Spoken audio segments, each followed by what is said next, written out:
Hello everyone, हमने अपनी last video में डिस्कस किया था section 26 to section 30 of the CrPC. हमने सीआरपीसी में ये 5 सेक्शन डिस्कस किए थे चैप्टर 3 में, और अब हम आज डिस्कस करने वाले हैं सेक्शन 31 टू सेक्शन 35, जिसमें हम अपने फर्दर सेक्शंस को डिस्कस करेंगे आफ्टर 30 सेक्शंस। ओके, तो चलिए स्टार्ट करते हैं। सबसे पहले मैं आपको बता दूं कि आप अपने पास एक बैरक ले लीजिए, जिससे कि आपको आसानी ईजी होगा कि आप बैरक के साथ पढ़ सके। ठीक है, इससे आपके सभी कॉन्सेप्ट क्लियर हो गए। तो चलिए स्टार्ट करते हैं। सेक्शन 31। सेक्शन 31 में क्या बताया गया कि sentence in cases of conviction of several offences at one trial. मतलब कि अगर किसी ऑफेंडर ने अगर काफी सारे एक से ज्यादा ऑफेंस किए हैं, तो उसका जो ट्रायल है वो एक साथ चलेगा सेवरल ऑफेंसेस का। ठीक है, जो भी मतलब एक ही ट्रायल में उसको डिस्कस किया जाएगा। अगर उसने काफी सारे ऑफेंस किए हैं, 2 से ज्यादा ऑफेंस किए हैं, ठीक है, या फिर 2 किए हैं, तो उसका एक ही ट्रायल में उसका एक ट्रायल चलेगा। ठीक है, इसका सब क्लोज फर्स्ट क्या कहता है? When a person is convicted at one trial of 2 और मोर ऑफेंसेस। अगर कोई पर्सन कन्विक्ट होता है 2 से ज्यादा ऑफेंस से, ठीक है, अगर किसी ने 2 से ज्यादा ऑफेंस कर दिया है, जैसे कि उसने थेफ्ट भी कर दिया किसी पर्सन ने, और साथ में उसने मर्डर भी कर दिया, तो ये 2 ऑफेंस हो गए। ठीक है, द कोर्ट में subject to provision of section 71 of IPC. IPC में सेक्शन 71 है, जिसमें बताया गया है कि उसको जो सेवरल ऑफेंसेस किया उसने, उसको किस तरह से उसको पनिशमेंट दी जाएगी। सेक्शन 71 ऑफ द आईपीसी में sentence in for such offences to the several punishment prescribed therefore which the court is competent to inflict। मतलब कि जो several offences है, उसका जो पनिशमेंट है, वो जो कोर्ट जो जिसके पास उसका ट्रायल चल रहा होगा, वो कम्पिटेंट है या नहीं है। मतलब कि जो कम्पिटेंट कोर्ट है उसी के पास इसका ट्रायल चलेगा। ठीक है, such punishment when consisting of imprisonment to commence to one after the expiration of the after other in such order as the court may direct unless the court direct that such punishment shall run concurrently। इसमें concurrently word है, जिसका मतलब होता है कि साथ साथ। अगर उसने 2 से ज्यादा ऑफेंस किया है, तो उसको जैसे कि एक ऑफेंस किया है, उस एक ऑफेंस में उसको 1 साल की सजा है, और जो दूसरा ऑफेंस है उसमें दूसरे ऑफेंस में उसको 2 साल की सजा है, तो टोटल 3 ईयर्स हो गए। ठीक है, लेकिन कॉन्करेंटली का मतलब साथ साथ चलना, तो उसको कितने साल की सजा होगी? तो उसको 2 साल की सजा होगी। ठीक है, 2 साल की सजा होगी उसको। अगर एक ऑफेंस 1 साल का है और दूसरा 2 साल का है, ठीक है, तो उसको 2 साल वाली ऑफेंस जो ज्यादा होगा, ऐसे याद रखना है कि जो ज्यादा होगा ऑफेंस, जितनी ज्यादा पनिशमेंट होगी, उसमें उसको कॉन्करेंट बेस पे उसको उतनी ही सजा मिलेगी। ठीक है, एक ऑफेंस में था 1 ईयर और दूसरे ऑफेंस में था 2 ईयर, तो उसको 2 ईयर वाली मिलेगी, कॉन्करेंट साथ साथ चलेगी जिसमें। ठीक है, दोनों ही ऑफेंस साथ साथ चलेंगे। तो ये सब क्लोज फर्स्ट में है। अब आते हैं हम सब क्लोज 2 में। In the cases of consecutive sentences it shall not be necessary for the court by reason only of aggregate punishment. Aggregate punishment का मतलब होता है कि एक पनिशमेंट कंप्लीट होने के बाद दूसरी जो पनिशमेंट दी है उसको करना पड़ेगा फिर। मतलब कि अगर उसने 2 ऑफेंस किए, एक 1 साल वाला और दूसरा 2 साल वाला, 1 साल कंप्लीट होने के बाद तो उसको 2 साल की सजा काटनी पड़ेगी। 3 साल हो गए तो उसको टोटल 3 साल की पनिशमेंट मिलेगी। ठीक है, several offences being in excess of punishment which it is competent to inflict on conviction of a single offence to send the offender for trial before a high court। तो इसमें जो ये सब क्लोज 2 है, सब क्लोज 2 में सिर्फ ये बात की गई है कि जो ट्रायल है वो कम्पिटेंट कोर्ट के पास चलेगा। अगर उस कम्पिटेंट कोर्ट के पास उसकी कोई पावर नहीं है पनिशमेंट देने की, तो वो हायर कोर्ट में जाएगा। ठीक है, उसकी हायर कोर्ट में। ठीक है, अगर जैसे मजिस्ट्रेट फर्स्ट क्लास के पास उसका ट्रायल है, अगर उसके पास वो पावर नहीं है कि वो उसको पनिशमेंट दे सके उसके बेस पर, तो वो जाएगा किसके पास? फिर सेशन कोर्ट में। ठीक है, क्योंकि सेशन कोर्ट के पास ज्यादा कितनी भी वो पनिशमेंट दे सकता है, एक्सेप्ट किसको छोड़कर? डेथ पेनल्टी को छोड़कर, मतलब कि डेथ पनिशमेंट को छोड़कर।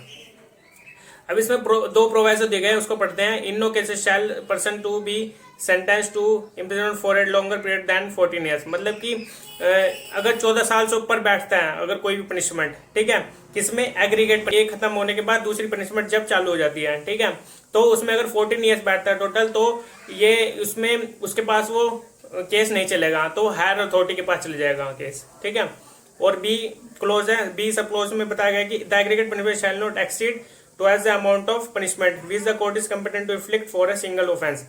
इसमें बी क्लोज में, बी प्रोवाइजो में बताया गया कि मैं फॉर एग्जांपल आपको बता दूं कि जैसे फर्स्ट क्लास में स्टेट होता है, उसके पास 3 साल की पावर होती है पनिशमेंट देने की, लेकिन अगर उसकी ट्वाइस जैसे एग्रीगेट पनिशमेंट है तो उसमें डबल माना जाएगा, ठीक है।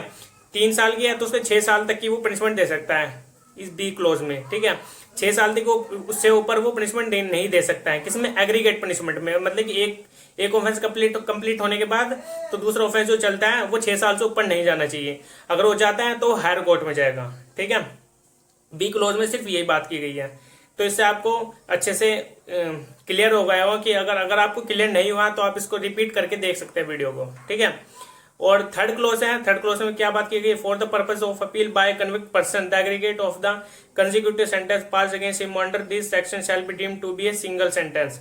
मतलब कि ये एक सिंगल सेंटेंस माना जाएगा अगर एग्रीगेट ऑफेंस जो करता है, ठीक है, अगर इसके अगेंस्ट अपील की जाती है, ठीक है। थर्ड क्लोज में सिर्फ यही है।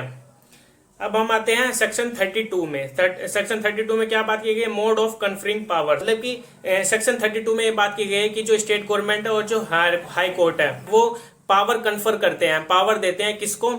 जुडिशियल मजिस्ट्रेट को। जो कौन देगा? Higher court. और जो स्टेट गवर्नमेंट है वो एग्जीक्यूटिव मजिस्ट्रेट को पावर कन्फर करते हैं इस सेक्शन के अंडर, ठीक है।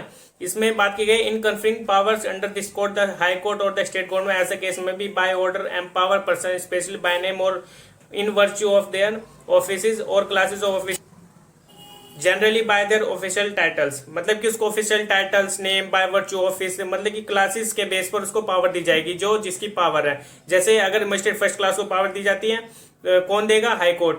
तो उसके पास उतनी पावर दी जाएगी जितनी उसकी लिमिट है, ठीक है, under the prescribed by the law, okay.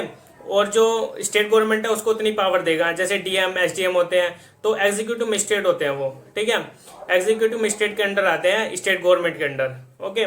तो इसमें यही उसको उतनी पावर देगा जो स्टेट गवर्नमेंट देगी उसको।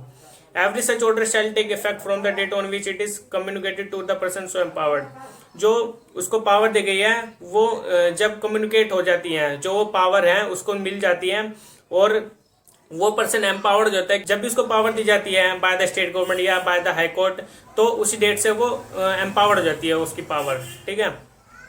सब क्लोज 2 में यही बताया गया है। अब हम आते हैं सेक्शन 33। सेक्शन 33 में बात की गई of power of officer appointed. मतलब कि पावर ऑफ ऑफिसर, मतलब कि ऑफिसर की क्या पावर होती है? जो अपॉइंट की जाती है बाय द स्टेट गवर्नमेंट और जो हाई कोर्ट होते हैं, ठीक है, उसके द्वारा वो अपॉइंट किया जाता है ऑफिसर्स। उसको पावर दी जाती है इनके द्वारा। किनके द्वारा? बाय द स्टेट गवर्नमेंट और जो हाई कोर्ट है। Whenever any person holding an office in the service of government who has been invested by the high court और द स्टेट गवर्नमेंट, ठीक है। जो हाई कोर्ट है, हाई कोर्ट किसको empower करेगा? जुडिशियल मजिस्ट्रेट को। और जो स्टेट गवर्नमेंट है वो किसको करेगी? एग्जीक्यूटिव मजिस्ट्रेट को, ठीक है, एम्पावर करेगी, उसको पावर देगी, ठीक है, और अपॉइंट करेगी उस ऑफिसर को। With any powers with cord through out the any local area is appointed to an equal और higher office of same nature within like nature area under the same state government. मतलब कि उसी local area में जहां पर उसको appoint किया गया ऑफिसर को, ठीक है, बाय द स्टेट गवर्नमेंट और हाई कोर्ट, उसी एरिया में उसके पास पावर होगी कि वो कोई भी एक्शन ले सकता है। अपनी पावर, जो भी उसको पावर दी गई है बाय द स्टेट गवर्नमेंट और by the high court, he shall unless the high court और द स्टेट गवर्नमेंट ऐसे केस में भी अदरवाइज डायरेक्ट और is otherwise directed exercise the same power in the local area which is so important. जिस local area में उसको appoint किया गया है उसी एरिया के अंडर वो अपनी पावर को यूज कर सकता है। जो एग्जीक्यूटिव मजिस्ट्रेट है और जो जुडिशियल मजिस्ट्रेट है, जुडिशियल मजिस्ट्रेट को कौन देगा? जो हाई कोर्ट है। और जो एग्जीक्यूटिव मजिस्ट्रेट है उसको कौन देगा? जो state government. State government executive magistrate को पावर देती है, ठीक है, उसको अपॉइंट करती है, किसी भी ऑफिसर को पावर देती है, ठीक है, अगर किसी एरिया में उसको कोई ऑफिसर अपॉइंट कराना है। तो सेक्शन 33 में सिर्फ यही बात की गई है।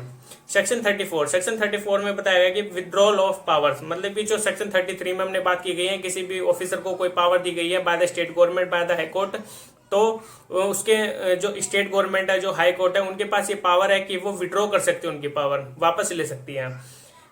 फर्स्ट क्लोज है द हाई कोर्ट और the state government as a case में विड्रॉ ऑल और any of the powers conferred by it under this code और एनी पर्सन और by officer subordinate to it. मतलब कि जो ऑफिसर है उसका जो सबऑर्डिनेट है, ठीक है, उससे वो पावर ले सकती है। और जो ऑफिसर है जो बाय पर्सन अपॉइंट किया गया, जो पर्सन अपॉइंट किया गया बाय दिस कोड, उसको उससे पावर विड्रॉ कर सकती है बाय द स्टेट गवर्नमेंट, जो हाई कोर्ट है। स्टेट गवर्नमेंट किससे लेगी? एग्जीक्यूटिव मजिस्ट्रेट से, जो मैंने पहले बताया था। और जो एग्जीक्यूटिव मजिस्ट्रेट है वो स्टेट से, स्टेट गवर्नमेंट से। और जो जुडिशियल मजिस्ट्रेट है उससे कौन पावर विड्रॉ करेगी? High court. फर्स्ट क्लॉज में ये है, any power conferred by the chief judicial magistrate और the district magistrate may be withdrawn by the respective magistrate by whom such power were conferred. जो कोई पावर दी गई chief judicial magistrate को, जो डिस्ट्रिक्ट मजिस्ट्रेट है में, जो चीफ जुडिशियल मजिस्ट्रेट होता है उसका सबऑर्डिनेट कौन होता है? डिस्ट्रिक्ट मजिस्ट्रेट, ठीक है। वो विड्रॉ कर सकता है उसकी पावर को in respect of the by the magistrate by whom such power was conferred, जो उसको पावर दी गई है, ठीक है। मतलब विड्रॉन के ऊपर बात की गई है कि उनकी पावर को विड्रॉ कर सकते हैं हाई कोर्ट और स्टेट गवर्नमेंट। सेक्शन 35, सेक्शन 35 में क्या बात की? पावर ऑफ जजेस and magistrate exercise by there successor in office. मतलब कि जो पावर होती है जजेस की और जो मजिस्ट्रेट की पावर होती है वो एक्सरसाइज करता है successor in office. Successor in office का मतलब होता है इसमें जो उसका सबऑर्डिनेट ऑफिसर होता है। जैसे कि इसमें हम बताएंगे फर्स्ट क्लोज। फर्स्ट क्लोज पढ़िए पहले आप। Subject to the other provision of this code the power and duties of the जज और मजिस्ट्रेट में एक्सरसाइज और perform by his successor in office. मतलब कि जो पावर और ड्यूटीज होती हैं जजेस और मजिस्ट्रेट की, जो उसका सबऑर्डिनेट ऑफिसर होता है, जो उसका सबऑर्डिनेटर होता है, उसके पास भी उतनी पावर होती है, ठीक है। उसको सक्सेसर इन ऑफिस कहा जाता है। और जो सेकंड क्लोज है, सेकंड क्लोज में क्या बात की गई है? When there is any doubt as to who is successor in office of any additional और असिस्टेंट सेशन जज। जो एडिशनल और असिस्टेंट सेशन जज होते हैं वो किसके सबऑर्डिनेट होते हैं? सेशन जज के, ठीक है। एडिशनल और असिस्टेंट सेशन जज, तो उनके पास भी सेम उतनी पावर होती है, उतनी ड्यूटीज होती है जितनी सेशन जज के पास होती है। द सेशन जज शैल determine by order in writing the जज who shall for the purpose of this court और ऑफ एनी प्रोसीडिंग और अदर देयर अंडर। मतलब जो सेशन जज होता है वो डिटरमाइन कर सकता है कि किसके पास पावर होगी, असिस्टेंट सेशन जज या एडिशनल सेशन जज, ठीक है। वो उसको डिटरमाइन कर सकता है। Be deem to be successor in office of such additional और असिस्टेंट सेशन जज, ठीक है। तो उसको समझा जाएगा जिसको पावर दी जाएगी, जिसको डिटरमाइन किया जाएगा बाय द सेशन जज कि वो ऑफिसर सक्सेसर इन ऑफिस है, ठीक है, एज अ एडिशनल और असिस्टेंट सेशन जज। ये सेकंड क्लोज है। अब थर्ड क्लोज है, when there is any doubt as to who is successor in office of any magistrate. मतलब कि मजिस्ट्रेट के सक्सेसर इन ऑफिस में कौन होता है? चीफ जुडिशियल मजिस्ट्रेट के अंडर और द डिस्ट्रिक्ट मजिस्ट्रेट के अंडर कौन होते हैं? Magistrate first class, second class, ठीक है। ये होते हैं इनके सबऑर्डिनेट, जिनको सक्सेसर इन ऑफिस कहा जाता है। एज अ केस में be shall determine by order in writing the magistrate who shall for the purpose of this code और ऑफ एनी प्रोसीडिंग और order there under be deem to be successor in office of such magistrate. तो उनको successor in office magistrate कहा जाएगा, जो इनके subordinate हो गए चीफ जुडिशियल मजिस्ट्रेट और डिस्ट्रिक्ट मजिस्ट्रेट के, ठीक है। डिस्ट्रिक्ट मजिस्ट्रेट जो होता है वो एग्जीक्यूटिव मजिस्ट्रेट के अंदर होते हैं, ठीक है।